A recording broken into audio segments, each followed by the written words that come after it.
मेरे नबी पाक अलैहिस्सलाम ने फरमाया, अगर तू रब पे भरोसा करेगा ना तो जिस तरह परिंदे सुबह भूखे निकलते हैं घोंसलों से, ना उन्हें पता होता है किस दफ्तर में जाके बैठना है, ना ये खबर होती है कि मजदूरी कहाँ करनी, ना ये उन्हें पता होता है कि मेरा रिज़्क कहाँ है, वो निकल आते हैं अल्लाह के भरोसे पे।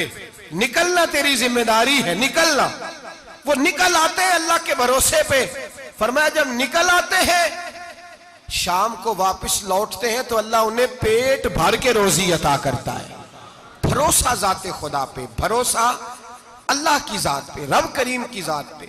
बंदों पे लोग भरोसा करते हैं, दुनियादारों पे, सियासतदानों पे, वडेरों पे, फिर भरोसे टूटते हैं। भरोसा अल्लाह की जात पर। और जब अल्लाह की जात पे तेरा भरोसा होता है ना तो मेरे भाई, उन तन्हाइयों में जिन तन्हाइयों में कोई काम नहीं आता, उन मजबूरियों में जिन मजबूरियों में लोग दामन छुड़ा के निकल जाते हैं, जब तेरा भरोसा अल्लाह की जात पे होता है तो उन बीमारियों में जिनमें मेडिकल रिपोर्टें जवाब दे जाती, डॉक्टर हथियार फेंक जाते हैं, उन तनाइयों में, परेशानियों और आजमाइशों में जो जात फिर आगे बढ़ के तेरा दामन थामती है वो जाते खुदाबंदी ही होती है। फिर अल्लाह तबारक व तआला तेरी मदद फरमाता है, फिर वो उसका करम तुझे थाम लेता है। जब तू भरोसा, हजरत इब्राहिम के लिए आग जलाई गई, 80-100, किसी ने कहा 80,000 फुट ऊंची आग, दाएं बाएं आग ही आग, इतनी बड़ी आग के समेटी ना जाए, परिंदा गुजरे तो गिर जाए। हजरत इब्राहिम को आग में डाला जाने लगा, कोई साथी नहीं, कोई प्यारा नहीं, कोई दोस्त नहीं, कोई भाई नहीं, कोई उम्मती नहीं, कुछ भी नहीं, अकेले मंजनीक बनाई गई, उस मंजनीक में रख के फेंका जाएगा।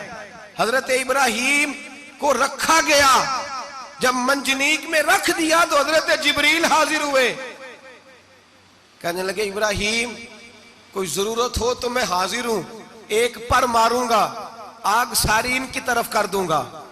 अब फरमाने लगे हाजत तो है पर तेरे साथ मेरी कोई हाजत नहीं। वो बारिश का फरिश्ता आया, कहने लगा हुजूर हुक्म दे तो बरसा दूं। हवा का फरिश्ता कहता है मैं अल्लाह की तरफ से मामूर हूं, मुझे हुक्म मिले तो मैं हवाओं के रुख फेर दूं नमरूद की जानिब, ये सारी आग इन पर गिर जाए, बारिशें बरसा के सैलाब कर दूं। तो हजरत इब्राहिम कहने लगे मुझे किसी की हाजत ही नहीं। फरमाया ठीक हो गया, जैसे वो चाहता है मैं तैयार हूं। हजरत जिब्रील अमीन अर्ज करने लगे हुजूर मैं आया हूं, मुझे हुक्म दे। फरमाया कोई जरूरत नहीं तेरी, आप जाइए। तो कहने लगे फिर रब से दुआ ही कर लें। तो हजरत इब्राहिम की आंखों में 2 आंसुओं के कतरे चमके, फरमाने लगे रब को नहीं पता उसका खलील किस हाल में है, वो नहीं जानता मेरा मालिक है, मेरा रब है, मेरी पेशानी उसके सजदे की लज्जत से आशना है, मैं सिर्फ उसकी बारगाह में झुकता हूं। जब मालिक वो है, राजिक वो है, पैदा करने वाला वो है, देने वाला वो है, सुनने वाला वो है, तो फिर मुझे बढ़कर सुनाने की हाजत नहीं। जिब्रील आप जाइए, मेरा भरोसा अल्लाह की जात पे है, मैं जानूं और मेरा खुदा जाने, बीच में कोई नहीं आएगा। हजरत सैयदना और फिर अल्लाह तबारक व तआला के नबी का भरोसा था तो फिर आजमाया गया उनका भरोसा। ये नहीं कि आग फेंकने से पहले बुझ गई, बल्कि तमाम किताबें उठाइए, आग में एक दफा गिरना पड़ा, आग के अंदर झोंस दिए गए, डाल दिए गए। जब आग में गिरे हैं फिर आवाज आई है या नारुकूनी बरदम व सलामन अला इब्राहिम, ए आग अब तो इब्राहिम के लिए सलामती वाली भी हो जा और ठंडी भी हो जा। तो रब ताला फरमाते हैं तू मुझ पर भरोसा कर, मेरी जात पर तेरा तवक्कुल होना चाहिए। मन यतवक्कल अलल्लाह फहुव हस्बुह, तू मेरी जात पर भरोसा कर, मैं तेरी दुनिया भी अच्छी कर दूंगा, तेरी आखिरत भी अच्छी कर दूंगा। तौहीद बारी ताला का मतलब यह है कि अपने आप को अपने रब के हवाले कर दें, अपने आप को अपने, तौहीद का मतलब यह है कि अपने आप को अपने रब के बस उसके हवाले कर दें, वो जिस तरह चाहे उस तरह करें, जो हमारे लिए फैसला कर दे उस पे सरे तस्लीम खम है, जो मिजाजे यार में आए उस पर देखे ना। हजरत अबू बकर, जनाब उमर, उस्मान गनी, मौला अली, ये खुलफा बने, बाकी सहाबा में से कोई शख्स भी इस मसनद पे आया कोई नहीं आया।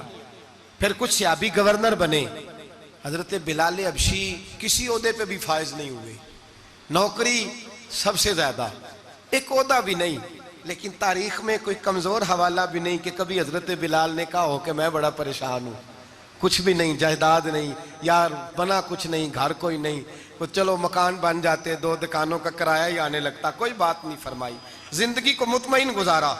वही हजरत बिलाल कहने लगे जो मेरा मकाम है वो तो किसी और का है ही नहीं, वो तो किसी और का है ही नहीं।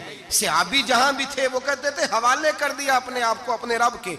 हजरत फातिमा बिनते कैस एक सहाबिया थी, उनके खामन का विसाल हो गया, एक अमीर आदमी का रिश्ता भी आया और नबी पाक सल्लल्लाहु अलैहि वसल्लम के गुलाम उसामा बिन जैद का रिश्ता भी आया। ये उसामा गरीब भी थे, गरीब थे, गुलाम भी थे, रिश्ता आया।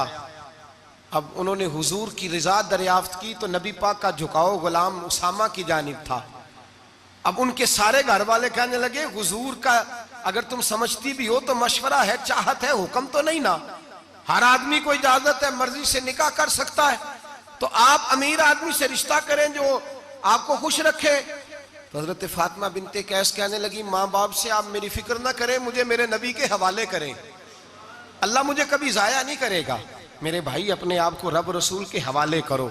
हम लोगों ने अपने आप को अपनी सोच के हवाले किया है, नफ्सियाती मरीज बन गए हम लोग। परेशानी है कि खत्म नहीं होती, दिक्कत है कि खत्म नहीं होती, मुफ्त की आवाजारी है, हर वक्त लोग डिप्रेशन और टेंशन का शिकार है।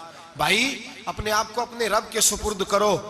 यहां तो कोई किसी चौधरी को कह दे कि भाई जिस तरह का तेरा दिल करता है मैं तेरा उस तरह कर ले, तो वो इंसान का नुकसान नहीं करता, कहता है वो तो मेरे पलड़े में ही आके बैठ गया है तो कैसे नुकसान करूं।